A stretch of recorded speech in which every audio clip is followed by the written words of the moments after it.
Le débrief de la matinale, les temps forts de ce que vous avez entendu ce matin sur Europe 1. À 8h20, Jean-Pierre Elkabbach recevait le président du groupe Les Républicains à l'Assemblée nationale, Christian Jacob, qui n'a pas épargné Manuel Valls.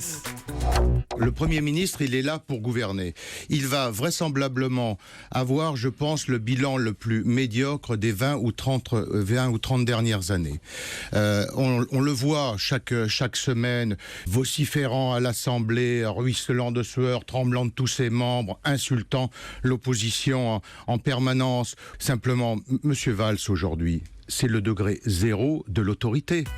Voilà donc pour Christian Jacob ce matin avec Jean-Pierre Elkabbach. Une soixantaine de ministres de l'Environnement et de l'Énergie sont réunis à Paris aujourd'hui encore. Ils sont arrivés hier. C'est une sorte de pré-COP. Les politiques se mobilisent certes, mais l'explorateur Jean-Louis Etienne reste inquiet. Écoutez-le, il était à 7h45 mon invité pour l'interview Vérité d'Europe 1. On va petit à petit vers des complications. Moi, je dis que la Terre, elle a une fébricule, on dit ça en médecine, elle a 37,8, vous voyez. Elle a une petite fièvre et on va vers des périodes de complications. Et ces phénomènes climatiques sournois ou certains intenses qui arrivent, c'est leur intensité, si vous voulez, et leur multiplication qui est la signature de ce dérèglement.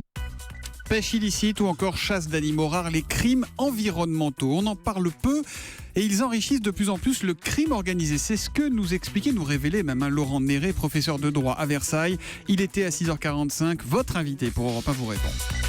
Contrairement à un trafic de drogue ou aux problématiques de terrorisme, finalement on en court peu. Quand par exemple on se fait prendre avec 1 kilo de cornes de rhinocéros aux États-Unis, on encourt 1 an d'emprisonnement, alors qu'un kilo de cocaïne c'est 10 ans. Pourtant, 1 kilo de cornes de rhinocéros rapporte 2,5 fois plus qu'1 kilo de cocaïne. Fnac rachète Darty, mariage avec ce mythique contrat de confiance, Darty évidemment. Le contrat de confiance, voilà un slogan qui a inspiré Raphaël Antoven ce matin, notre philosophe à 7h25. Que vaut la confiance quand elle est garantie par un contrat ? On n'indexe pas la vertu sur une récompense. Une vertu qui dépend de la loi, ça n'est jamais qu'un vice caché.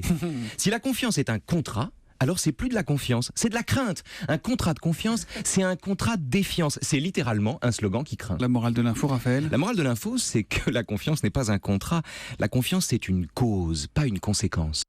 Moi, je fais toujours confiance et je me prends toujours une claque, mais je recommence. J'ai foi en la nature humaine, philosophe. Songe 111 sur Twitter avec le hashtag un matin. Beaucoup de messages de bon anniversaire pour notre Raphaël qui fête donc ses 40 ans. Bon anniversaire Raphaël Antoven, comme Raymond DeVos. L'un joue avec les idées, l'autre avec les mots. Et ça revient parfois au même. Écrit Légende du Est. C'est pas facile comme nom, ça doit être ça. Vous continuez à réagir à la matinale sur Twitter avec le hashtag un matin et sur europe1.fr.